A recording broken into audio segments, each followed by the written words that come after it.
ናችሁ? ሰላም ብያለሁ። ደህና ናችሁ ወይ? ሁሉ ሰላም ወንድሞች እህቶች፣ የጌታ ጸጋና ሰላም ከሁላችን ጋር ይሁን።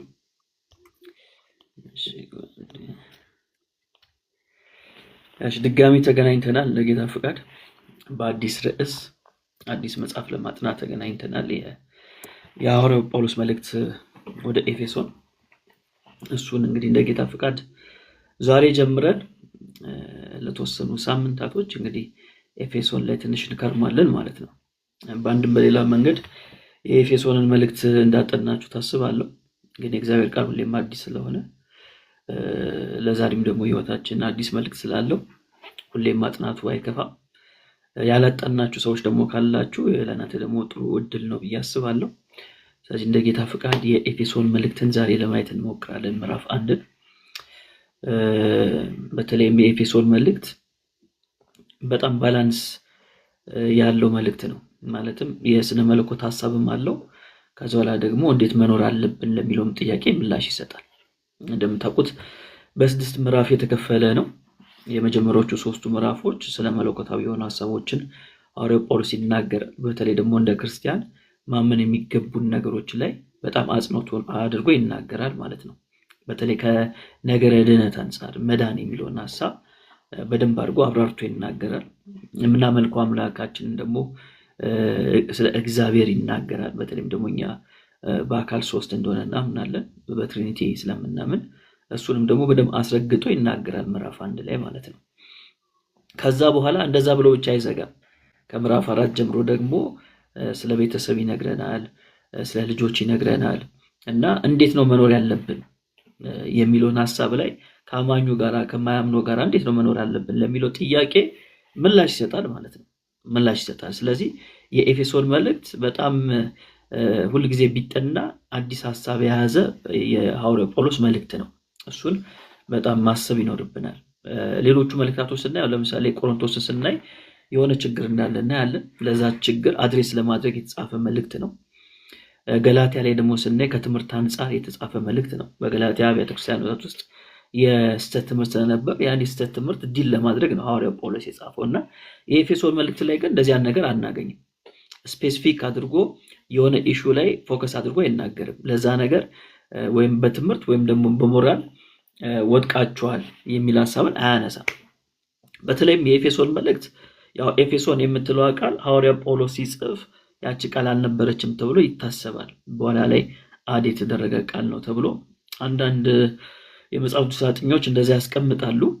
እንደዛ ከሆነ የኤፌሶን መልእክት ሳይሆን በየአብያተ ክርስቲያናቱ እየዞረ የሚነበብ የሐዋርያው ጳውሎስ መልእክት ነው ቢባል የበለጠ ይሻላል የሚል ሐሳብ ይቀመጣል። ምክንያቱም ቅድም እንዳልኳችሁ ለሆነ ለግለሰብ የተጻፈ አይደለም፣ ደግሞ ስፔሲፊክ ተደርጎ የሆነ ችግርን ዲል ለማድረግ የተጻፈ መልእክት አይደለም።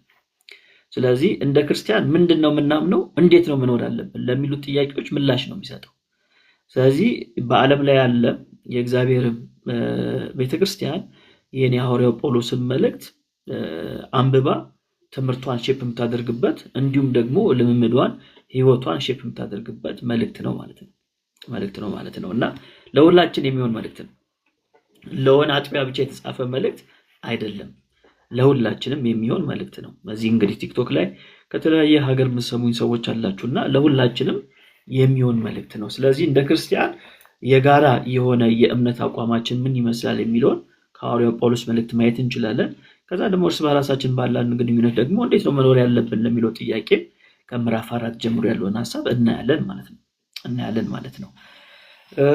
በተለይ ኤፌሶን የሚለው ቃል አለ ብለን ብናስብ እንግዲህ ሐዋርያው ጳውሎስ በሐዋርያዊ ጉዞ ላይ በሁለተኛና በሶስተኛ ሐዋርያዊ ጉዞ ላይ ኤፌሶን ከተማ ላይ እንደነበረ ማንበብ እንችላለን። በተለይ ሐዋርያት ሥራ ምዕራፍ 19 ላይ በተለይ ከአይሁዶች ጋር በምኩራብ በጣም የሚከራከር እንደነበር ሐዋርያት ሥራ ላይ ማንበብ እንችላለን እና ለ3 ወር ያክል ከነሱ ጋር እየተከራከረ በጣም ግትሮች ሆኖ ሲያስቸግሩ ጥሏቸው ሄድና እዛው ኤፌሶን ውስጥ ለ2 ዓመት ያክል ደቀ መዛሙርቶቹን ያስተምር እንደነበር እንግዲህ ሉቃስ ይነግረናል ማለት ነው። ሉቃስ ይነግረናል እና በጣም የሚገርመው ነገር በዚህ በኤፌሶን ከተማ ዲያና የምትባል ወይም አርጤምስ የምትባል አንድ ጣዖት ነበረችና እሷን የእሷን ኢሜጆች እነዚህ ጣዖታቶች እየሰሩ የሚሸጡ ሰዎች ነበሩ እና የሐዋርያው ጳውሎስ ትምህርት በጣም ከሰው ልብ ይችን ጣዖት እያስወጣ ሲያስቸግራቸው እነዚህ ጠራቢዎች በጣም ተናደዱ ማለት ነው።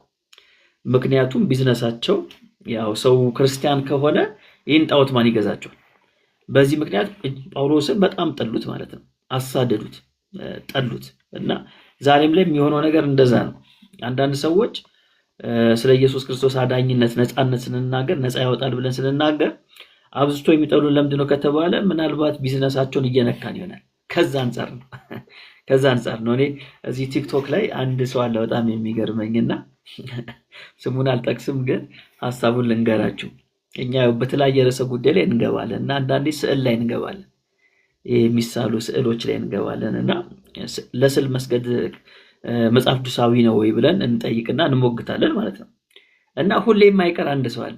ያ ሰው ሁሌ የሚገባው በዚህ ርዕስ ነው እና ለምንድን ነው የሚገባው ከተባለ ሰዓሊ ነው። ሌላ ጉዳይ ላይ አይገባም፣ ምልጃ ላይ አይገባም፣ ስለ ታቦት ስናወራ አይገባም። በቃ ሌላ ጉዳይ ላይ ስናወራ ገብቶ አያውቅም። ሁሌ ግን ስዕል የሚል ቶፒክ ይዘን ከገባን መጀመሪያ ጌስት ላይ የምናገኘው ያን ሰውዬ ነው እና ምክንያቱም ስናይ ለካ ሰዓሊ ነው። ቤት ውስጥ ገብተን ስናይ ስዕል ብቻ ነው እየሳለ ነው የምናገኘው።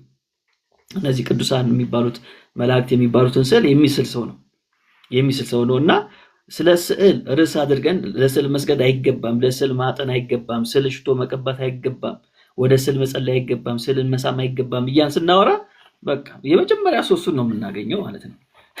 ለምን ከተባለ ቢዝነሱን እየመታንበት ነው።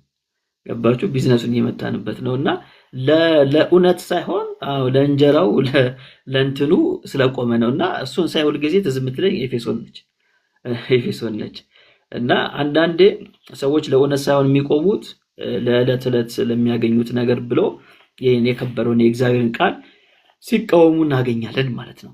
ሲቃወሙ እናገኛለን። ጥሩ። ስለዚህ ቀጥታ ወደ ኤፌሶን መልእክት ብንገባ ይሻላል። ብዙ ታሪክ ላይ ማውራት ጥሩ አይደለም፣ ብዙም እንትን አይልም። የእግዚአብሔር ቃል ምን ይላል የሚለው ላይ ትንሽ ፎከስ አድርገን ብናወራ በጣም አሪፍ ነው። ዛሬ እስቲ ከቁጥር 1 እስከ 3 ያለውን ለማየት እንሞክራለን። ከቁጥር 1 እስከ 3 ድረስ ያለውን ለማየት እንሞክራለን። የሐዋርያው ጳውሎስ መልእክት ወደ ኤፌሶን ምዕራፍ 1 ቁጥር 1 ላይ ያለውን ሐሳብ እስቲ እያየን የእግዚአብሔርን ቃልን እንይ እስቲ።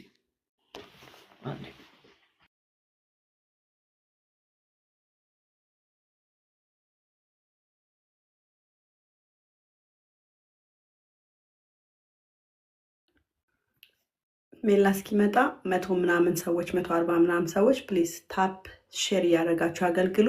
ሞዴሬተርስ ደግሞ ንገሯቸው ፕሊዝ፣ ሪማይንድ አድርጓቸው መሀል እሺ። ግን ሼር እና ታፕ እያደረጋችሁ አብረን እንድንሰማ ይሆን ፕሊዝ ፋሚሊ።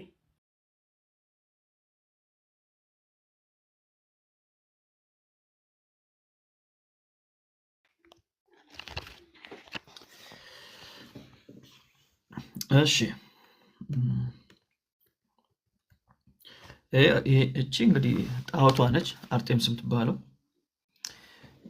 የእሷ ጣዖት ነው። ይሄ ደግሞ ያኔ የነበረው የአምልኮ ስፍራቸው ነው፣ ጣዖቱን የሚያመልኩበት። ያው ብዙ ጣዖታቶች ነበሯቸው፣ ግን በዋናነት እሷ ነች የምትታወቀው እና የበፊቱን ሲሰሩት ይህን ይመስላል። አሁን ላይ እንግዲህ ፈርሶ ይገኛል ማለት ነው። እንደዚህ ፈርሶ ይገኛል።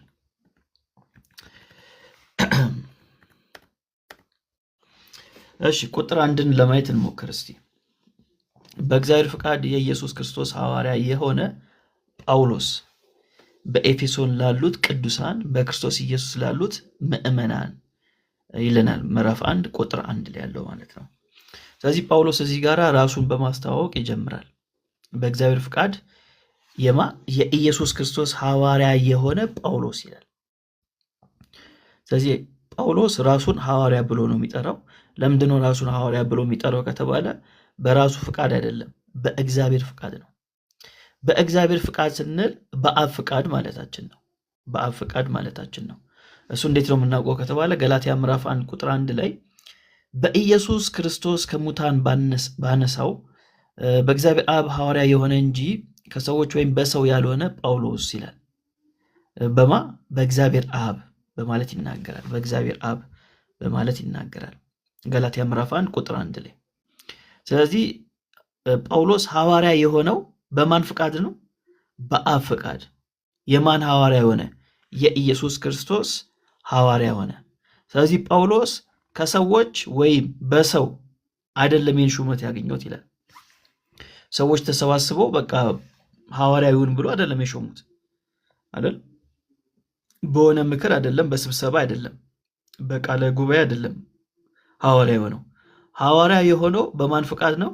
በአብ ፍቃድ ነው ሐዋርያ የሆነው። የማ የኢየሱስ ክርስቶስ ሐዋርያ የሆነ ጳውሎስ በማለት ይናገራል። ስለዚህ ሹመቱ ሰማያዊ ሹመት ነው፣ ከላይ የተሾመ ነው። የኢየሱስ ክርስቶስ ሐዋርያ እንዲሆን የኢየሱስ ክርስቶስ አባት የሆነው አብ ነው የሾመው ማለት ነው። ይህን ይናገርና ሐዋርያው ጳውሎስ ስለ ሐዋርያነቱ ከነገረን በኋላ በኤፌሶን ላሉት ቅዱሳን በክርስቶስ ኢየሱስም ላሉት ምዕመናን በማለት ይናገራል። አሁን እዚህ ጋር ትንሽ እስቲ ሐዋርያ ስንል ያው በዚህ ዘመን የተለያየ መልከታ እንዳለ እናውቃለን። ሐዋርያ በሚለው ጉዳይ ላይ አሁን ላይ ሐዋርያቶች አሉ ወይንስ የሉም የሚሉ ሐሳቦች ይነሳሉ። ለጠቅላላ እውቀት ጀስት አንድ ፖይንት ዝም ብዬ ላስቀምጥላችሁ። እንግዲህ ሐዋርያነትን በተመለከተ ሐዋርያ ስንል ተጓዥ ማለታችን ነው። ቃሉ ትርጉም እንግዲህ ሆረ ከሚል የግዕዝ ቃል የመጣ ነው። የሚጓዝ የሚሄድ አያጅ ማለት ነው። የግሪኩ ላይ ደግሞ ስናየው አፖስቶሎስ ይባላል፣ የተላከ ማለት ነው። ስለዚህ ሐዋርያ ማለት የሚጓዝ ተልኮ የሚሄድ መልእክትን ይዞ የሚሄድ ነው። በራሱ ተነሳሽነት የሚሄድ ሳይሆን ላኪ ያለው እሱ ምንድነው? ተላኪ ነው። ስለዚህ የላኪውን መልእክት ይዞ የሚጓዝ በየስፍራው ይህን መልእክት የሚያስተላልፍ ነው ሐዋርያ ስንል። ስለዚህ ሐዋርያነትን በተመለከተ መጽሐፍ ቅዱሳችን ላይ በተለይ አዲስ ኪዳን ላይ ሐዋርያ የሚለውን ሐሳብ በሁለት መንገድ ማየት እንችላለን። በተለይ ኤፌሶን መልእክት ምዕራፍ 4 ላይ ስንገባ የበለጠ እናየዋለን። ኤፌሶን መልእክት ምዕራፍ 4 ላይ ሐዋርያ ጳውሎስ ስለዛ ጉዳይ ስለሚናገር ማለት ነው። ቤተክርስቲያንን በተመለከተ እግዚአብሔር ለቤተክርስቲያን ምንድነው የሰጣት ስንል እሱን ይዘረዝርልናል። ግን አሁን እንደ መግቢያ ትንሽ ነገር ልበላችሁ። ሐዋርያ የሚለው ላይ እንግዲህ ሐዋርያ ስንል በሁለት መንገድ ማየት እንችላለን። የመጀመሪያው በቀጥታ በኢየሱስ ክርስቶስ የተሾሙ ናቸው። የማቴዎስ ወንጌል ምዕራፍ 10 ከቁጥር 1 ጀምሮ ማንበብ እንችላለን። የ12ቱን ሐዋርያት ስም ይዘረዝርልናል ማለት ነው። ኢየሱስ ክርስቶስ እንደምታውቁት ያኔ ምድር ላይ በነበረበት ጊዜ 12 ብቻ አልነበሩም ደቀ መዛሙርቱ፣ ብዙ ነበሩ። በጣም ብዙ ደቀ መዛሙርት ነበሩት። ከነዛ ደቀ መዛሙርት መካከል ነው 12ቱን የመረጠው። 12ቱን መረጠና ሐዋርያ ብሎ ሾማቸው ማለት ነው። ስለዚህ እነዚህ የበጉ ሐዋርያቶች እንላቸዋለን። ያው ያስቆሮቱ ይሁዳ ራሱን ስላጠፋ በሱ ምትክ ማን ገባ? ማቲያስ ገባ ማለት ነው አይደል? የሱን ቦታ ነው የያዘው። ሹመቱን ሌላ ይወሰድ አይደል የሚለው፣ ሹመቱ ሌላ ወሰደ። አስቀድሞ በመዝሙር ትንቢት ነበር። ስለዚህ ያን ትንቢት ማን ላይ ዕጣ ወደቀ? ማቲያስ ላይ ዕጣ ወደቀ ማለት ነው። ስለዚህ ከ12 ውስጥ የምንቆጥረው ማቲያስን ነው እንጂ ጳውሎስን አይደለም አይደል? ጳውሎስን አይደለም፣ ማቲያስን ነው የምንቆጥረው። 12ቱ ስንል ስለ ማቲያስ ነው የምናወራው። ከዛ በኋላ ነው እንግዲህ ጳውሎስ የአሕዛብ ሐዋርያ አድርጎ በእግዚአብሔር አብ ፈቃድ የኢየሱስ ክርስቶስ ሐዋርያ ይሆናል ማለት ነው። በተለይም ደግሞ ኤፌሶን መልእክት ምዕራፍ 3 ላይ ስንገባ የበለጠ እናየዋለን ማለት ነው። ከአሕዛብ ጋር በተገናኘ እግዚአብሔር ለሌላው ሐዋርያቶች ሰውሮ ለሐዋርያው ጳውሎስ ብቻ የገለጠለትን ሚስጥር እናያለን ማለት ነው፣ ከአሕዛብ ጋር በተገናኘ። ስለዚህ ሐዋርያው ጳውሎስ የአሕዛብ ሐዋርያ ተደርጎ ተሾመ። የአሕዛብ ሐዋርያ ተደርጎ ቢሾምም ግን የተለየ ወንጌል አልተናገረም ከጴጥሮስ አይደል? ለምን ከተባለ ወንጌል አንድ ነው። ሁለት አይነት ወንጌል የለም። ሁለት አይነት ወንጌል የለም። ሶስት አይነት ወንጌል የለም። የልጁ ወንጌል ቢባል፣ የጸጋ ወንጌል ቢባል፣ የመንግስቱ ወንጌል ቢባል የአንዱ ወንጌል በተለያየ ዳይሜንሽን ነው እንጂ የሚቀመጠው የተለያየ ወንጌል የለም። ያለው ወንጌል አንድ ነው። አንድ ነው። የጸጋ ወንጌል ስንል ሰዎች እንዴት ነው የሚድኑት ለሚለውን ጥያቄ ይመልሳል። የመንግስቱ ወንጌል ደግሞ ስንል የዳኑ ሰዎች እንዴት ነው መኖር ያለባቸው የሚለውን ጥያቄ ይመልሳል። ሌላ ነገር አይደለም። ስለዚህ ሐዋርያው ጳውሎስ ከ12ቱ ውጪ ነው የምናየው ማለት ነው። እሱ ግን ምንድነው? ሐዋርያ ነው እሱ። ይህን ደግሞ ስንል የእሱ ሐዋርያነት ከ12ቱ ያንሳል ማለታችን አይደለም። ትክክል ነው፣ እኩል ነው። ለምን ከተባለ እሱም መሰረትን የሚጥል ነው።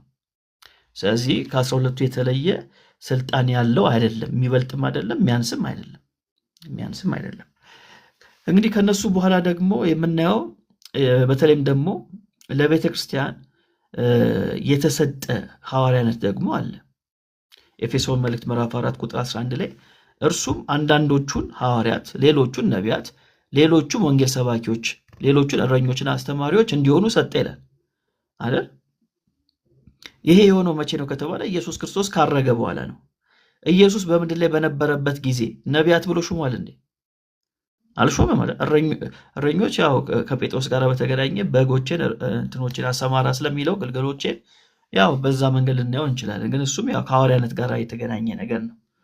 ግን ነቢያት ብሎ የሾማቸው የለም። የወንጌል ሰባኪዎች ብሎ የሾማቸው የለም። አስተማሪዎች ብሎ የሾማቸው የለም አይደል? ስለዚህ እነዚህ ሐሳቦችን መቼ ነው የምናገኘው ከተባለ ኢየሱስ ክርስቶስ ካረገ በኋላ ነው። ስለዚህ ኢየሱስ ክርስቶስ ካረገ በኋላ ስላሉት ሐዋርያት ነው የሚያወራው ኢየሱስ ክርስቶስ ካረገ በኋላ ስላሉት ሐዋርያቶች ነው እንጂ የሚያወራው ኢየሱስ በምድር ላይ በነበረበት ጊዜ ስለሾማቸው 12 ሐዋርያት አይደለም የሚያወራው። ምክንያቱም ካረገ በኋላ ነው ለቤተክርስቲያን ሰጠ፣ እርሱም አንዳንዶችን ምን አደረገ? ሐዋርያትን አደረገ የሚለው። ስለዚህ 12ቱን የሚወክል አይደለም። ኤፌሶን ምዕራፍ 4 ላይ ያለው ሐሳብ ማለት ነው፣ የሚወክል አይደለም። ስለዚህ ሐዋርያነትን በዚህ አይነት በሁለት መንገድ እናየዋለን። ሐዋርያነት ማለት በዚህ ዘመን ምን ማለት ነው? ሚሽነሪ ማለት ነው። ሚሽነሪ ስንል የላቲን ቋንቋ ነው፣ ከዛ የመጣ ነው። ተጓዥ ማለት ነው። መልእክትን ይዞ መሄድ ነው። ወደኛ ስናመጣ ሐዋርያነት ማለት ነው። ወደ ግሪኩ ደግሞ ስንሄድ አፖስትል የሚል ነገር ይይዛል ማለት ነው። ከዛ የተለየ ምንም ሚስጥር የለውም። ስለዚህ አሁን እነዚህ ለቤተክርስቲያን የተሰጡት ሐዋርያቶች ምንድነው የሚያደርጉት? በቃ ሪሞት የሆነ ኤሪያዎች እየሄዱ ወንጌልን እየተናገሩ ቤተክርስቲያን ይተክላሉ። እሱ ነው ፖይንቱ። ጥሩ። እንደዛ ካን ኤፌሶን ምዕራፍ 1 ቁጥር 2 ላይ ደግሞ ሐዋርያው ጳውሎስ ምን ብሎ ይቀጥላል? ሰላምታን ያስቀምጥልናል ማለት ነው። ከእግዚአብሔር ከአባታችን ከጌታም ከኢየሱስ ክርስቶስ ጸጋና ሰላም ለእናንተ ይሁን ይላል። እንግዲህ እኛ ስላሴ አማኞች ነን፣ የትሪኒቲ አማኞች ነን። በስላሴ ውስጥ ስንት አባት ነው ያለው? አንድ አባት ነው ያለው አይደል? ሶስት አባት የለም። በስላሴ ትምህርት ውስጥ ያለው አንድ አባት ነው። ስለዚህ ከእግዚአብሔር ከአባታችን ሲል ከአብ እያለ ነው። ከጌታም ከኢየሱስ ክርስቶስ ጸጋና ሰላም ለእናንተ ይሁን ይላል። አሁን ሐዋርያው ጳውሎስ እዚህ ጋር ጸጋና ሰላም ለእናንተ ይሁን ሲል የተለየ ፍቺ የለውም። ጸጋና ሰላም በጊዜው የነበረ የሰላምታ አሰጣጥ ነው። በተለይም ጸጋ የሚለውን አሕዛቦች ይጠቀማሉ። ሰላም የሚለውን ደግሞ ማን ይጠቀማል? አይሁዳውያን ይጠቀሙታል አይደል? አሁን እኛ በዘመናችን እንደምንለው በቃ ሰላም ላንተ ይሁን እንላለን፣ ታዲያስ እንላለን፣ የተለያየ ነገሮች ልንል እንችላለን። የውጮች ደግሞ ኃይል ሊሉ ይችላሉ። ስለዚህ በዘመኑ የነበረው የሰላምታ አሰጣጥ እንዴት ነው? አሕዛቦች ጸጋን ይጠቀማሉ፣ አይሁዳውያን ሰላምን ይጠቀማሉ። ስለዚህ ጸጋና ሰላም ሲል ሁለቱንም አድሬስ እያደረገ ነው።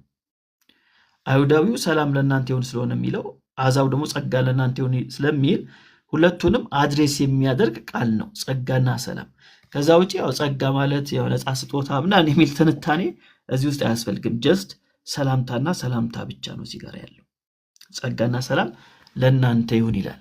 ስለዚህ ከጌታ ይለናል፣ ከኢየሱስ ክርስቶስ ይለናል። ስለዚህ ኢየሱስ የሚለው ስም ነው አይደል? የአካሉ መጠሪያ ነው። በስላሴ ውስጥ እንግዲህ ወልድ ሰው ሲሆን ኢየሱስ ተባለ። ስለዚህ ያን ፐርሰን ማን ብለን እንጠራዋለን? ኢየሱስ ብለን እንጠራዋለን። which is ከአብ የተለየውን ማለት ነው። ከአብ የተለየውን አብ አይደለም ኢየሱስ የተባለው። እዚህ ጋር አብ አለ፣ ከእግዚአብሔር ከአባታችን ይልና ከጌታም ነው የሚለው፣ ከጌታም። ስለዚህ አባት የተባለው ማን ነው? አብ ነው። ከጌታ የተባለው ማን ነው? ኢየሱስ ነው። ስለዚህ ፐርሰኑ ማን ነው? ኢየሱስ ነው። ስሙ ነው። ኢየሱስ ስንል ስሙ ነው፣ መጠሪያው ነው፣ አካሉን የምንጠራበት ስያሜ ነው ኢየሱስ ስንል። ክርስቶስ ስንል ደግሞ ምንድን ነው ከተባለ ክርስቶስ ማለት ደግሞ ተልኮን ነው የሚያሳየው። ስያሜ አይደለም፣ መጠሪያ አይደለም፣ ተልኮን ያሳያል። እሱ መሲሁ ነው ማለት ነው፣ የተቀባው ነው ማለት ነው አይደል? ግን በማንነት ደግሞ እሱ ምንድነው ትባለው? ጌታ ነው። እሱ ጌታ ነው። አገልግሎቱን ያሳየናል፣ ስሙን ይነግረናል፣ ጌታ መሆኑን ደግሞ ይነግረናል ማለት ነው። ማዕረጉ ጌታ ነው። እሱ በሌላ አገላለጥ አምላክ ነው ማለት ነው። አምላክ ነው እያለን ነው። ስለዚህ ኢየሱስ የአካሉ ስያሜ ነው። ክርስቶስ የተልእኮ መጠሪያ ነው፣ ወይም ደግሞ ተልእኮን የሚያሳይ ነው። ጌታ ደግሞ ስንል በምንነቱ እሱ ጌታ ነው፣ አምላክ ነው እያልን ነው። አምላክ ነው እያለን ነው። ስለዚህ ቁጥር 2 ላይ ገና ሰላምታ ሲሰጥ ይህን ፍሬም ያስቀምጥልናል ማለት ነው። ይህን ፍሬም ያስቀምጥልናል እና አባት አለ፣ ከዛ ደግሞ ኢየሱስ አለ። አባት ኢየሱስ አይደለም፣ ኢየሱስ አባት አይደለም። እንግዲህ በደንብ አድርጋችሁ ኦጄን ጠቅ አድርጓቸው። እሺ፣ ይህን ካለ በኋላ ነው ወደ መንፈሳዊ በረከቶች የሚገባው። አሁን ይሄ ነው በጣም ወሳኙ ፖይንት። ይህን ለማየት ትንሽ እንሞክራለን ማለት ነው። በክርስቶስ ይላል በሰማዩ ስፍራ በመንፈሳዊ በረከት ሁሉ የባረከን የጌታችን የኢየሱስ ክርስቶስ አምላክና አባት ይባረክ ይላል። አያችሁ፣ ከቁጥር 2 ጋር የሚገናኝ ሐሳብ ነው። ከእግዚአብሔር ከአባታችን። ስለዚህ አባት አለ። የጌታችን የኢየሱስ ክርስቶስ ምን አምላክና አባት። የኢየሱስ ምንድን ነው? አምላክና አባት እንጂ እሱን አይደለም አባት የሚለው። የእሱ አምላክና አባት ይባረክ ይላል። ይባረክ በማለት ይናገራል። በረከት ምንድን ነው? በረከት ምንድን ነው? አሁን ብዙ ጊዜ በረከት የምትለው ቃል ከአንደበታችን አጠፋም አይደል? ተባረክ፣ ተባረኪ፣ ብርክ በልልኝ፣ ብርክርክ በል ምናምን የሚሉ ቃላቶች እንጠቀማለን። ግን በረከት ምንድን ነው? በረከት ምንድን ነው የሚለውን ነገር ትንሽ ብናየው አሪፍ ነው። እንግዲህ በረከት ከቃሉ ትርጓሜ ስንጀምር እንግዲህ በዕብራይስጡ ባራክ የሚል ቃል ነው የምናገኘው። ባራክ ምንድን ነው ከተባለ ሰላምን ያሳያል፣ ሰላምን ያሳያል፣ ማመስገን ማለት ነው። ኢቭን መስገድ ራሱ ማለት ነው። መስገድ ማለት ነው። ባራክ የሚለው ቃል መስገድን ያሳያል። ለምሳሌ መዝሙር 95 መዝሙር 95 ላይ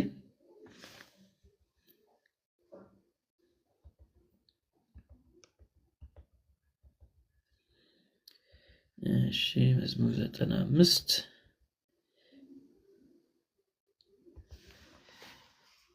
እዚህ ጋር ተመልከቱ። ምን ይላል?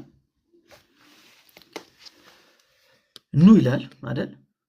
ቁጥር 6 ላይ ኑ እንስገድ፣ ለእርሱ እንገዛ፣ በእርሱ ባደረገን በእግዚአብሔር ፊት እንበርከክ ይላል። አሁን ይህን ሐሳብ ተመልከቱ። እንግሊዝኛው ላይ ምን ይላል? ኦ ካም ሌት አስ ወርሺፕ ኤንድ ባው ዳውን ሌት አስ ኒል ቢፎር ዘ ሎርድ አወር ሜከር ይላል። አሁን ይህን ቃሉን ምን እንደሆነ የዕብራይስጡን ቃል ኒል የሚለው መንበርከክ የሚለው ስንመጣ እዚህ ጋር ምንድነው የሚለው? ባራክ ይላል ማለት ነው። መንበርከክ ማለት ምን ማለት ነው? ባራክ የሚል ቃል በዕብራይስጡ ይዛል ማለት ነው። ይህ ባራክ የሚለው ሌላ ቦታ ላይ ያለው ብለን ብናየው እዚህ ጋር ሂደ ዘፍጥረት 1:22 ላይ ተጠቅሷል። ዘፍጥረት 1:22 ላይ ምንድን ነው የሚለው? እቺ የምናውቃት ቃል ማለት ነች። ምንድን ነው የሚለው? እግዚአብሔርም እንዲህ ብሎ ባረካቸው አይደል? ብዙ ተባዙም የባህርን ውሃ ሙሏት የሚል ቃል እናገኛለን። ስለዚህ ባረካቸው የሚለው ባራክ የሚል ትርጓሜ ያለው። ባራክ የሚለው ደግሞ ሌላ ትርጓሜ ምንድን ነው? እንበርከክ ማለት ነው። መንበርከክ ማለት ነው። መንበርከክ ማለት ነው። ቱኒል ማለት ነው። ስለዚህ መስገድ የሚል ትርጓሜ ይይዛል ባራክ የሚለው ቃል። ስለዚህ በዕብራይስጡ ባራክ ሲባል የተለያየ ትርጓሜዎች እንዳሉት መረዳት አለብን። አንዳንዴም መርገምን የሚያሳይም ቃል ሆኖ በብሉይ ኪዳን እናገኘዋለን። መርገምን የሚያሳይ ቃል ሆኖ በብሉይ ኪዳን እናገኘዋለን ማለት ነው። ስለዚህ የዕብራይስጡ ባራክ የሚለው ሰፊ ሐሳብን ይዛል። ማመስገንን፣ ማወደስን፣ ሰላም የሚለውን ሐሳብንም ራሱ የሚይዝ ቃል ነው ባራክ የሚለው ቃል። ስለዚህ አሁን እግዚአብሔር ይባረክ ስንል በተለይም በብሉይ ኪዳን ኮንሰፕት እግዚአብሔር ይባረክ ስንል ምን እያደረግን ነው ማለት ነው? እየሰገድን ነው።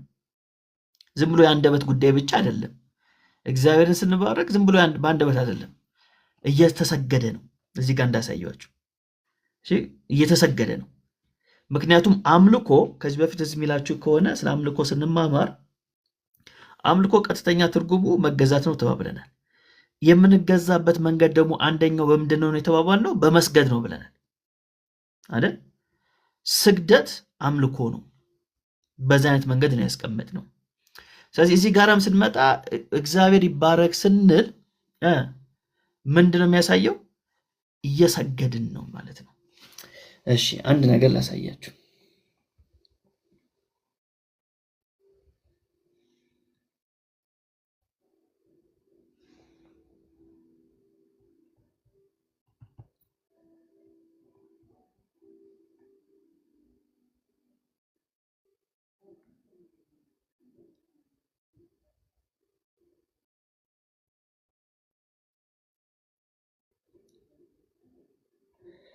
እሺ መጽሐፈ ኢዮብ ላይ ተመልከቱ። መጽሐፈ ኢዮብ ላይ ምን ይላል? ኢዮብን በተመለከተ እንግዲህ ልጆቹ ከሞቱ በኋላ እንስሳቶች ሁሉ ካለቁ በኋላ ምንድነው ኢዮብ ያለው? እንዲህ አለ፣ ራቁቴን ከእናቴ ማፀን ወጥቻለሁ፣ ራቁቴንም ወደዚያ መለሳለሁ። እግዚአብሔር ሰጠ፣ እግዚአብሔርም ነሳ፣ የእግዚአብሔር ስም የተባረከ ይሁን ይላል። አሁን እዚህ ጋር የተባረከ ይሁን ሲባል ውቤ ቁጭ እንዳለችው ቁጭ ብሎ በቃ የተባረከ ይሁን እያለ ነው አይደለም፣ እየሰገደ ነው። ያው እዚህ ጋር ብሌስድ የሚል ቃል አለ። ብሌስድ የሚለውን ቃል ሂደን ስናየው ባራክ ይላል። ምንድነው ትርጓሜው? ቱኒል ማለት ነው። ቱኒል ማለት ነው by implication to bless God as an act of adoration። ስለዚህ ኢዮብ እግዚአብሔር ሰጠ እግዚአብሔር ነሳ ብሎ ምንድን ያደረገው? ሰገደ ማለት ነው። ሰገደ፣ እውቅና ለእግዚአብሔር ሰጠ፣ እግዚአብሔርን አመለከ ማለት ነው። ራቁቴን ነው የመጣሁት፣ ራቁቴን እመለሳለሁ፣ እግዚአብሔር ሰጠ እግዚአብሔር ነሳ ብሎ መሬት ላይ ወድቆ ነው የሰገደው ለእግዚአብሔር ማለት ነው። ይሄን ነው የእግዚአብሔር ስም የተባረከ ይሁን ሲል ቁጭ ብሎ ዝም ብሎ ቃል አይደለም ያወጣው። እግዚአብሔር የተባረከ አይደለም ያለው፣ ሰግዶ ነው፣ ሰግዶ ነው። ስለዚህ እግዚአብሔር ይባረክ ስንል እግዚአብሔር ይመስገን ማለታችን ብቻ ሳይሆን እየሰገድን ነው እግዚአብሔር ይባረክ ምንለው ማለት ነው። ፊዚካል የሆነ አክትን ያሳያል ማለት ነው። ፊዚካል የሆነ አክትን ያሳያል። የዕብራይስጡ ቃል ላይ የምናገኘው ሐሳብ ይሄ ነው። ወደ ግሪኩ ቃል ደግሞ ስንመጣ በግሪኩ በረከት የሚለውን ቃል በሁለት መንገድ ይቀመጣል።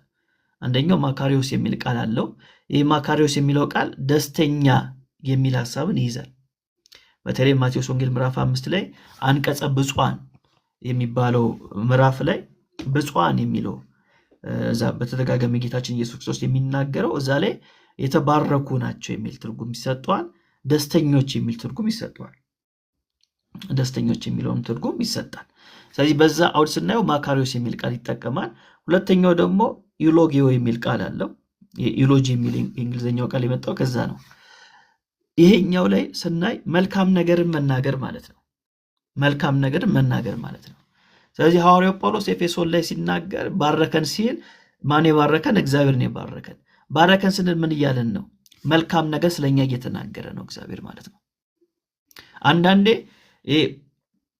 በረከት የሚለው ቃል ማመስገን የሚል ትርጓሜም እናገኝለታል።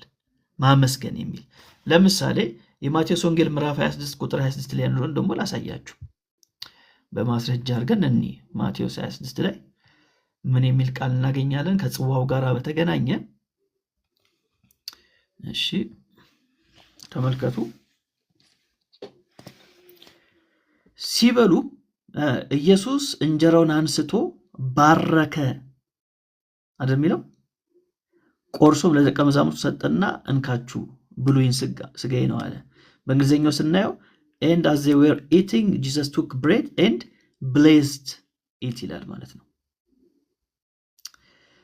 ስለዚህ ማመስገን የሚል ትርጓሜን እናገኛለን ማለት ነው። አሁን እዚህ ጋር ምግብ ስንበላ ምንድነው የምታዩት? ታመሰግናላችሁ፣ ትባረካላችሁ። ምግብ ስትበሉ ምንድነው የምትሉት? ብዙ ጊዜ ባርከው ነው የምትሉት፣ እናመስግን ነው የምትሉት።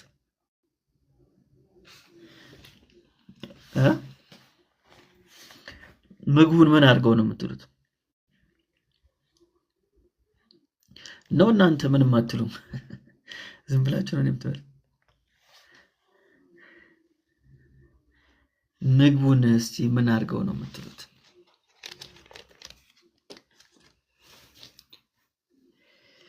እናመስግን፣ ባርክልን።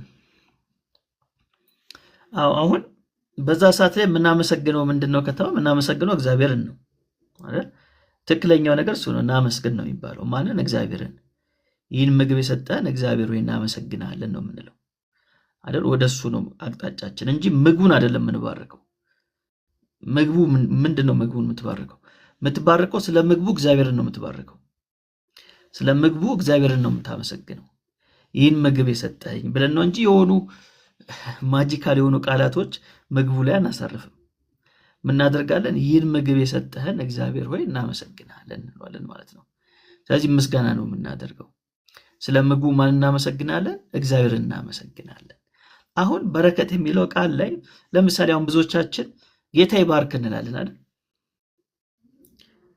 ጌታ ይባርክ ብለን ነው የምናቆመው። ግን በረከት እንደዛ አይደለም። በረከት ማለት መልካም ነገር መናገር ነው። አሁን እግዚአብሔር ባረከን ብሎ ጳውሎስ ስለኛ እግዚአብሔር የተናገረውን ነገር ይዘረዝራል። ለምሳሌ ቅዱሳን አድርጓቸዋል ይላል፣ ልጅነት ይላል። አያችሁ፣ ስለኛ የተናገራቸው መልካም ነገሮች ናቸው። እነሱ ነው በረከት የምንለው። አሁን እኛን ሰውን ስንባርክ ጌታ ይባርክ ብለን ብቻ ማቆሙ ግማሽ ነው የሚያደርገው። መልካም ነገር መናገር አለብን። ለምሳሌ እግዚአብሔር በዚህ ነገር ይባርክ እንደዚህ ብለን ስንናገር ነው በረከቱን መልካም ነገር መናገርን ምናስቀጥለው ማለት ነው እንጂ ጌታ ይባርክ ብለን ብቻ ስናቆሙማ ምንድን ነው ከቀጣዩ ነገር የሚል ጥያቄ ያስነሳል። ስለዚህ ስለ በረከት ስናስብ በረከት ማለት መልካም ነገርን መናገር ማለት ነው። መልካም ነገር ደግሞ የምንናገረው ዝም ብለን ከልባችን የተመኘነውን ብቻ ሳይሆን ከእግዚአብሔር ቃል ተነስተን የምንናገራቸው በረከቶች ናቸው።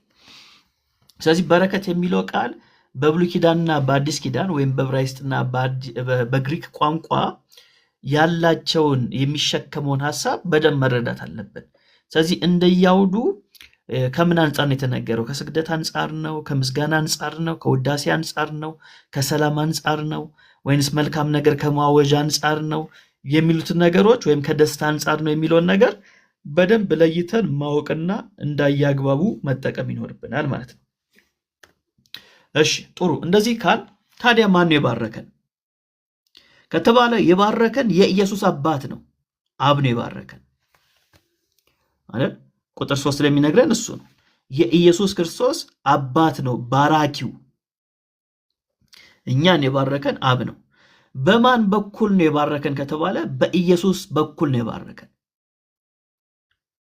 ብዙ ጊዜ ያው መጽሐፍ ቅዱሳችን ላይ በተለይ አዲስ ኪዳን ላይ በአብ ይሆንና ምንጩን አብ ያደርገዋል አይደል? ከአብ ይሆንና ከዛ በወልድ በኩል ይሆናል። ከአብ በወልድ በኩል ይሆናል አይደል? ሶርስ የሚያደርገው ማንን ነው? አብን ሶርስ ያደርጋል። ከዛ በማን በኩል ይሆናል? በወልድ በኩል ይሆናል ማለት ነው። ስለዚህ እዚህ ጋር ኮንሰፕቱ ተመሳሳይ ሆኖ እናገኘዋለን። ማን ነው የባረከን? የኢየሱስ አባት ነው የባረከን፣ አብ ነው የባረከን።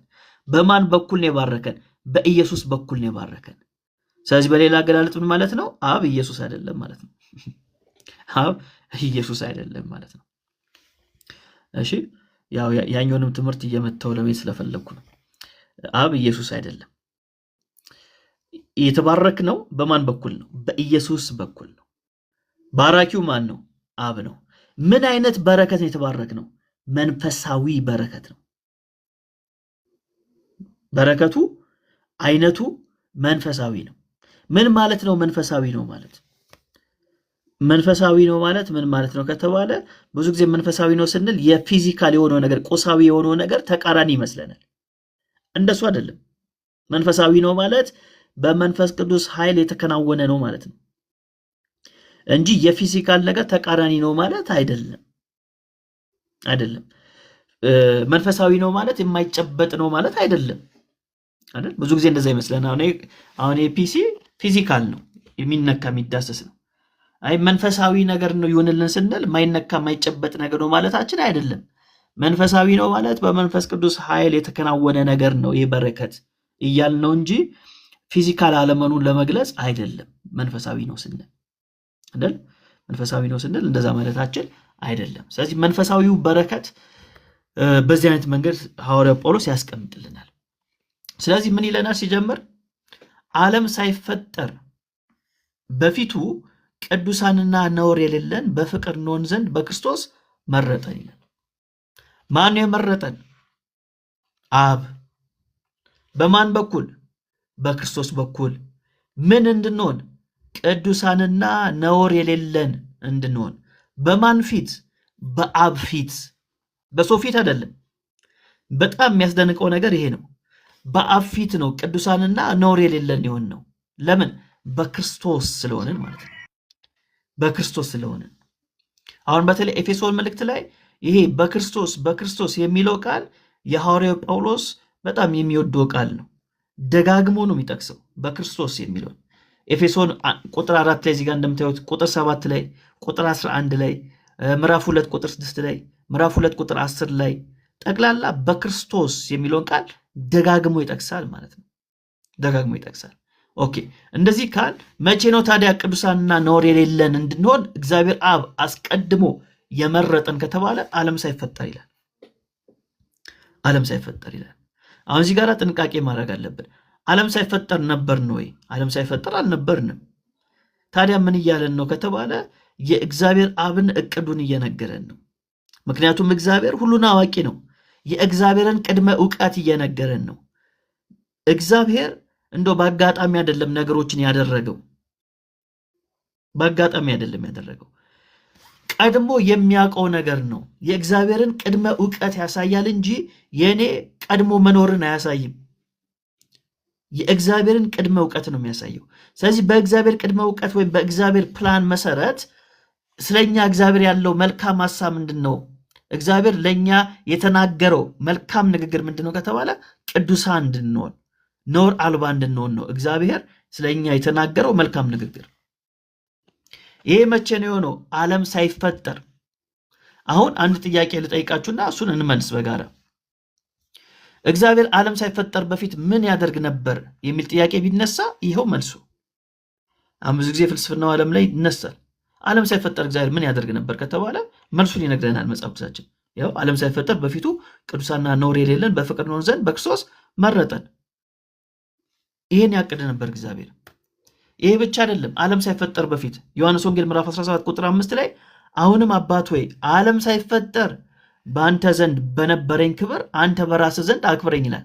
ስለዚህ ዓለም ሳይፈጠር በአብና በወልድ መካከል መከባበር ነበር። አያችሁ፣ ሁለት አካል የምንለው ከዚህ ተነስተን ነው። ዓለም ሳይፈጠር ሁለት አካል አለ። ያው እኛ በትሪኒቲ እናምናለን፣ በሶስት አካል እናምናለን። ግን እዚህ ቨርስ ላይ ሁለት አካልን እናምናለን ያሳየናል። አባት ሆይ ይላል። ዓለም ሳይፈጠር ተናጋሪው ማን ነው? ወልድ ነው። ምንድን ነው የሚለው? አባት ሆይ አብን፣ ዓለም ሳይፈጠር በአንተ ዘንድ በነበረኝ ክብር አንተ በራስህ ዘንድ አክብረኝ ይላል። ስለዚህ አብ ወልድን ያከብራል፣ ወልድ አብን ያከብራል። በመካከላቸው ምን አለ? መከባበር አለ ማለት ነው። ይቀጥላል ቁጥር 24 ላይ አባት ሆይ ዓለም ሳይፈጠር ስለወደድከኝ የሰጠኸኝንም ክብሬን እንዲያዩ እኔ ባለሁበት የሰጠኸኝንም እነርሱ ደግሞ ከኔ ጋር የሆኑ ዘንድ እወዳለሁ ይላል። በዚህ ቁጥር መሰረት ደግሞ ዓለም ሳይፈጠር በፊት በአብና በወልድ መካከል ምን አለ? መዋደድ አለ። ለዛ ነው እግዚአብሔር ፍቅር ነው ስንል ስለ ፐርሰን እያወራን ነው። መቼም አንድ ፐርሰን ብቻውን ፍቅር ነው ሊባል አይችልም ማለት። ፍቅር ነው ለማለት የሚወዱ አካል ያስፈልገዋል። ለዛ ነው የክርስትና ትምህርታችን ውስጥ በክርስትና አስተምሮታችን ውስጥ እግዚአብሔር ፍቅር ነው ስንል ይህ ፍቅር የሚለውን ነገር የሚያሟላው እኛ የምንሰብከው አምላክ ብቻ ነው። ሌላው ቦታ ብንሄድ በፐርሰን አንድ ነው፣ ፍቅር ሊሆን አይችልም ብቻውን። እኛ ጋር ግን ስትመጡ 2%፣ 3% አለና አንዱ ምን ያደርጋል? ያከብራል። አንዱ ምን ያደርጋል? ይወዳል።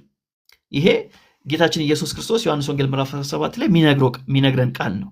ስለዚህ ዓለም ሳይፈጠር በፊት እግዚአብሔር ምን ያደርግ ነበር ከተባለ በአብ ወልድ መንፈስ ቅዱስ መካከል መከባበርና መዋደድ ነበር ማለት ነው። መከባበርና መዋደድ ነበር። ይሄ ብቻ አይደለም።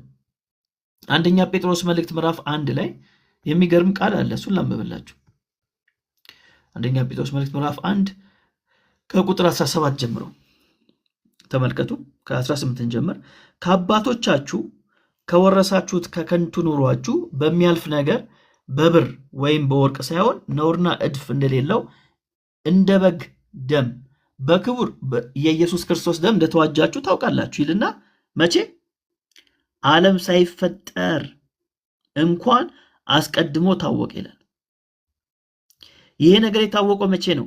ዓለም ሳይፈጠር በፊት ታውቋል ይለንና ነገር ግን ይላል እምነታችሁና ተስፋችሁ በእግዚአብሔር ይሆን ዘንድ ከሙታን ባስነሳው ክብርንም በሰጠው በእግዚአብሔር በእርሱ ስለምታምኑ ስለናንተ በዘመን መጨረሻ ተገለጠ ይላል። ምንም እንኳን አሁን የተገለጠ ቢሆንም አስቀድሞ በእግዚአብሔር ቅድመ ዕውቀት ግን ይታወቅ ነበር። ኢየሱስ ክርስቶስ ስለኛ እንደሚሞት እንደሚታረድ በከበረው በኢየሱስ ክርስቶስ ደም እንደምንዋጅ እግዚአብሔር አስቀድሞ ምን ያደርግ ነበር? ያውቅ ነበር። ዓለም ሳይፈጠር እንኳን አስቀድሞ ታወቅ ይላል። ይህ ዓለም ሳይፈጠር በፊት የታወቀው ነገር በዘመን መጨረሻ ለእኛ ምን አደረገ? ተገለጠ ይለናል ማለት ነው። ተገለጠ። ስለዚህ ዝም ብሎ አይደለም፣ በሆነ አጋጣሚ አይደለም እግዚአብሔር እኛን የዋጀን። ዓለም ሳይፈጠር በፊት እግዚአብሔር የእኛን ነገር ፕላን ያደርግ ነበር። ስለዚህ ዓለም ሳይፈጠር በፊት እግዚአብሔር ምን ያደርግ ነበር ከተባለ ስለ አንተ ያስብ ነበር ማለት ነው። ስለ አንቺ ያስብ ነበር ማለት ነው። ማለት የሆነ ከአባትና ከእናቶቻችን የጀመረ ነገር አይደለም። እግዚአብሔር አስቀድሞ ስለኛ ያስብ ነበር ማለት ነው። ስለኛ ያስብ ነበር። ይሄ ማለት ግን ነበርን ማለት ግን አይደለም። ኤግዚስት እናደርግ ነበር ማለት ግን አይደለም። እግዚአብሔር በቅድመ ዕውቀቱ የሚያውቀው ነገር ነው። ሁሉን አዋቂ ስለሆነ ማለት ነው። ሁሉን አዋቂ ስለሆነ ሌላም ልጨምርላችሁ። እግዚአብሔር ዓለም ሳይፈጠር በፊት ምን ያደርግ ነበር ለሚለው ሁለተኛ ጢሞቴዎስ 1:9 ላይ ምን ይላል? ያዳነን በቅዱስም አጠራር የጠራን እግዚአብሔር ነውና ይህም እንደ ራሱ ሐሳብና ጸጋ መጠን ነው እንጂ እንደ ስራችን መጠን አይደለም። ይህም ጸጋ ከዘላለም ዘመናት በፊት በክርስቶስ ኢየሱስ ተሰጠን ይላል። እንግሊዝኛው ላይ ከዘላለም ዘመናት በፊት የሚለውን ሄዳችሁ ስታዩት ቢፎር ዘ ወርልድ ቢጋን ይላል። ዓለም ሳይፈጠር በፊት የሚል ቃል ያስቀምጣል። ስለዚህ የእግዚአብሔር ቅድመ ዕውቀት እኛን በተመለከተ እግዚአብሔር ለእኛ ያለው ሐሳብ ምንድነው ከተባለ በጎ ነው። ለእኛ ያለው ሐሳብ ስለኛ የተናገረው ነገር ምንድነው ከተባለ መልካም ነገር ነው የተናገረው እግዚአብሔር። እኛ ቅዱሳን እንድንሆን፣ ነውር አልባ እንድንሆን፣ ጸጋ እንዲኖረን፣ እንድንዋጅ ነው እግዚአብሔር አስቀድሞ ያወቀው፣ አስቀድሞ የወሰነው። ይህን እናያለን ማለት ነው። ስለዚህ እግዚአብሔር የመጀመሪያው መንፈሳዊ በረከታችን ምንድነው ከተባለ የመጀመሪያው መንፈሳዊ በረከታችን ቅድስና ነው። ይሄ ነው የመጀመሪያው በረከታችን። እግዚአብሔር ለኛ የተናገረው መልካም ነገር ምንድነው ከተባለ ቅድስና ነው የተናገረው። ቅዱሳን እንድንሆን ነው። ዓለም ሳይፈጠር በፊቱ ቅዱሳንና ነውር የሌለን በፍቅር እንሆን ዘንድ በክርስቶስ መረጠን ይላል። አያችሁ። ስለዚህ ዓለም ሳይፈጠር በፊት ቅዱስ እንድትሆን ከተመረጥክ እንዴ ሰርታ አይደለማ ቅድስና የምታገኘው ማለት ገና ሳትፈጠር እኮ ነው እግዚአብሔር አስቀድሞ ቅዱስ እንድትሆን የመረጠው ወይም የወሰነው ወይም ያቀደው ማለት ነው። አያችሁ። ስለዚህ ቅድስናን ስናስብ ከኛ ቁጥጥር ውጪ ነው። እግዚአብሔር የሚያደርግ ነው እንጂ አንተ የምታደርገው አይደለም። ለዛ ነው ቅድስናን ስናስብ በሁለት መንገድ ማየት ያለብን። አንደኛ ፖዚሽናል አለ። በማንነት ደረጃ ፖዚሽናል ወይም ደግሞ በአቋም ደረጃ ፖዚሽናል ምንለው። ይሄን ኤፌሶን 1:1 ላይ ያለውን ሐሳብ እንየው። ኤፌሶን 1:1 ላይ ምንድነው ያለን?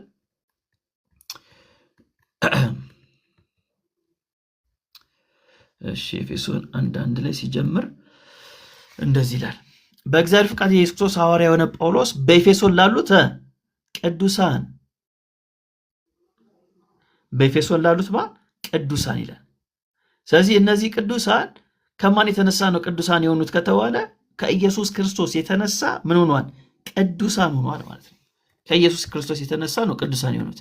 ይህን ፖዚሽናል እንለዋለን። ይህን ቅድስና ፖዚሽናል የሆነ ቅድስና ነው። ሁለተኛው ፖዚሽናሊ ቅዱስ የሆነ ሰው ደግሞ ፕራክቲካሊ በተግባር ደግሞ የቅድስናን ህይወት ምን ማድረግ አለበት? መኖር አለበት። እሱን አንደኛ ጴጥሮስ ምዕራፍ 1 ላይ ጴጥሮስ የሚናገረውን ነገር እናንብብ። እንደዚህ ይላል ቁጥር 15 ላይ ዳሩ ግን እኔ ቅዱስ ነኝና ቅዱሳን ሁኑ ተብሎ ስለተጻፈ የጠራችሁ ቅዱስ እንደሆነ እናንተም ደግሞ በኑሯችሁ ሁሉ ቅዱሳን ሁኑ ይላል። በምናችሁ? በኑሯችሁ ነው የሚለው። በኑሯችሁ። ለምን? አሁን ቅዱስ ሆነናል። ስለዚህ አሁን ምን ማድረግ ነው ያለብን? በኑሮ የተቀደሰውን ቅድስና ማሳየት ነው ያለብን። በኑሯችሁ ምን ሆኑ? ቅዱሳን ሁኑ ይላል። ስለዚህ ቅድስና ስናስብ በዚህ ሁለት መንገድ ማሰቡ በጣም ጥሩ ነው። ፖዚሽናል የሆነ ቅድስና፣ ፕራክቲካል የሆነ ቅድስና። ፕራክቲካል የሆነውን ቅድስና ግን ለማድረግ ምን ያስፈልጋል? ፖዚሽናሊ ቅዱስ መሆን አለብን። ፖዚሽናሊ ቅዱስ ሳትሆን ፕራክቲካሊ ምን መሆን አትችልም? ቅዱስ መሆን አትችልም። አይደል? አትችልም ማለት ዘሩን ሳትቀበል ወይም ደግሞ የቅድስናን ፖዚሽን ሳትቀበል የቅድስናን ህይወት መኖር አትችልም። ብርቱካን ለመሆን የብርቱካን ፍሬ መሆን አለብህ፣ ካልሆነ አይሆንም። ስለዚህ በክርስቶስ ኢየሱስ ደም ሳትቀደስ የቅድስናን ኑሮ ልኑር ብትል አይሆንም። ትግል ነው የሚሆነው።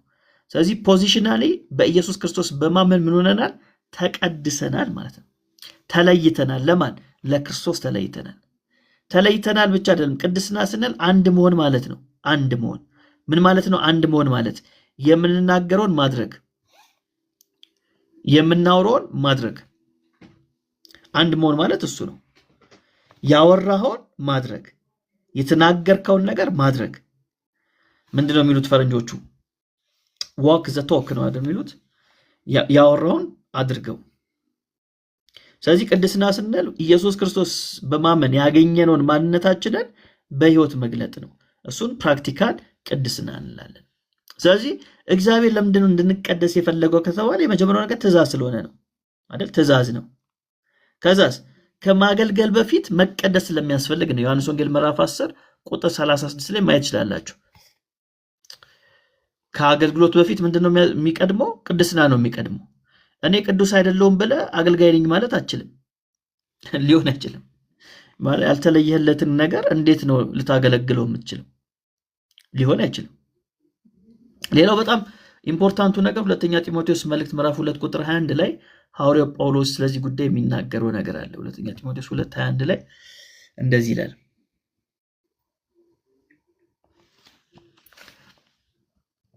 ለክብር የሚሆን የተቀደሰም ለጌታውም የሚጠቅም ለበጎ ስራ ሁሉ የተዘጋጀ ዕቃ ይሆናል ይላል።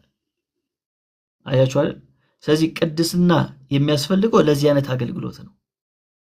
ለጌታውም የሚጠቅም ለበጎም ስራ ሁሉ የተዘጋጀ ዕቃ ይሆናል።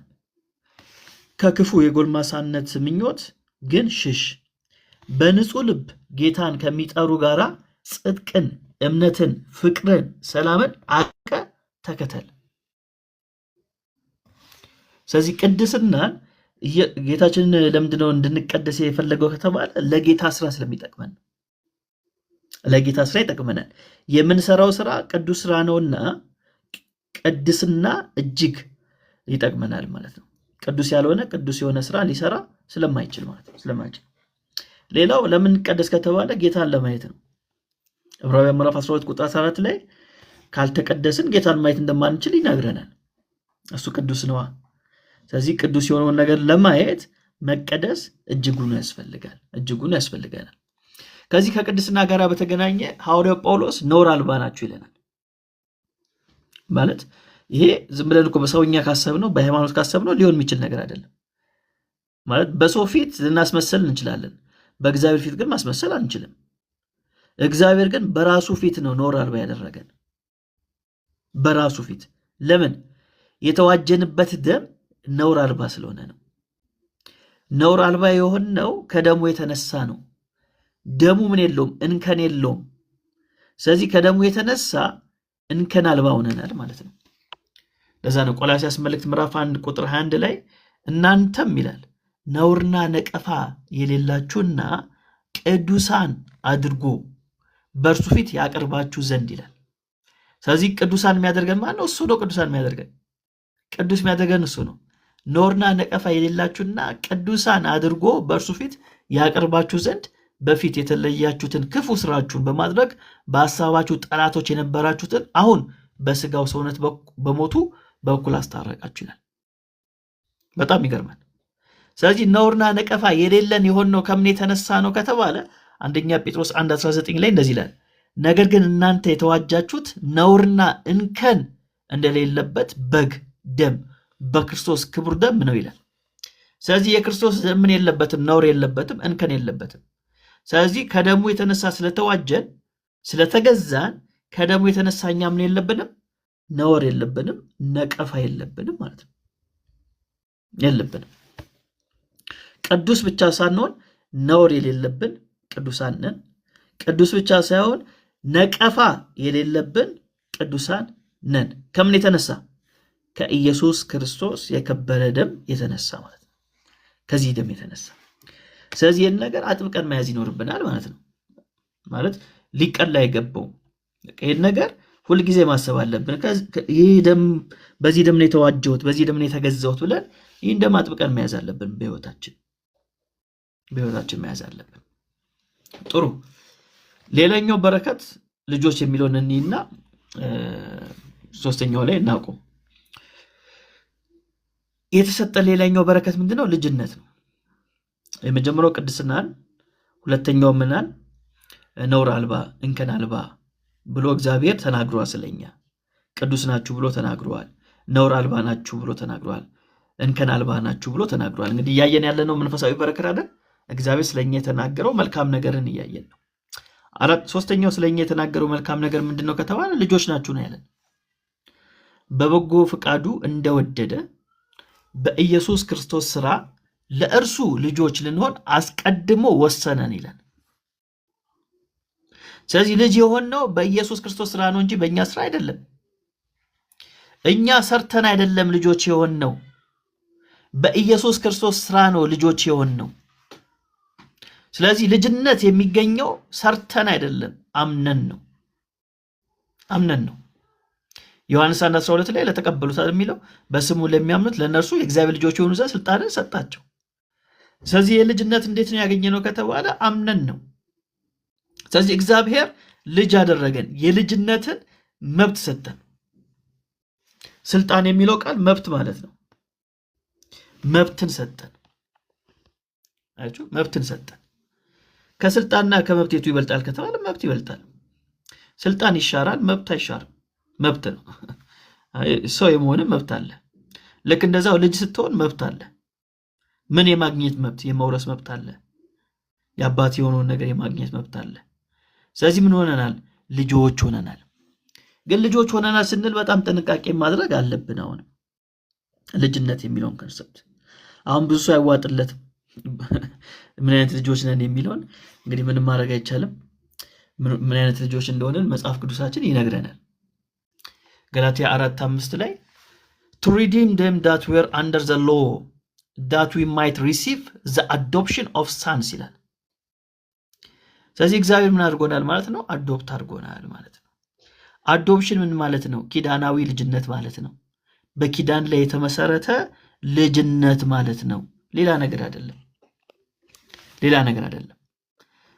በተለይ በዛ ጊዜ የነበረውን የአዶፕሽንን ሐሳብ መረዳት አለብን። በተለይ ሐዋርያው ጳውሎስ ሲጽፍልን አዶፕሽን የሚለውን ነገር እንዴት ነበር የሚረዱት በዛ ጊዜ ከተባለ አንድ ልጅ አዶፕትድ የሚሆኑ በጣም የሚገርማችሁን ነገር ልንገራችሁ። አንድ ልጅ አዶፕትድ ሆነ ማለት አንድ ሰው አዶፕትድ ሆነ ማለት ለምሳሌ አሁን የሆነ ልጅ አዶፕት ማድረግ ከፈለጋችሁ በእድሜ ከእናንተ የሚበልጥ ሰው አዶፕት ታደርጋላችሁ? የሚያደርግ ሰው አለ? በእድሜ ከራሱ የሚበልጥ ሰው የሚያደርግ ሰው አለ? አዶፕሽን ብትፈልጉ አዶፕት ታደርጊያለሽ? እንደው ካንቺ በእድሜ የሚበልጥ ሰው አታሳድጊም?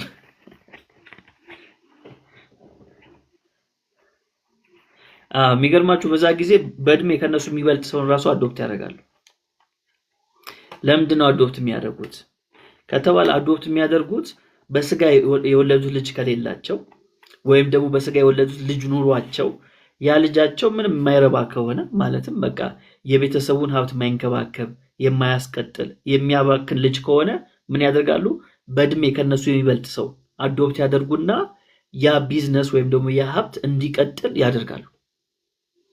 ያን የነበረው ሲስተም እንደዛ ነው። ስለዚህ አዶፕትድ ሆኑ ማለት ያኔ ልክ ያን ሰው ሲቀበሉት የመጀመሪያው ነገር የሚያደርጉት ምን መሰላችሁ? ስሙ ይቀየራል። የዛ ሰውዬ ስም ይቀየራል።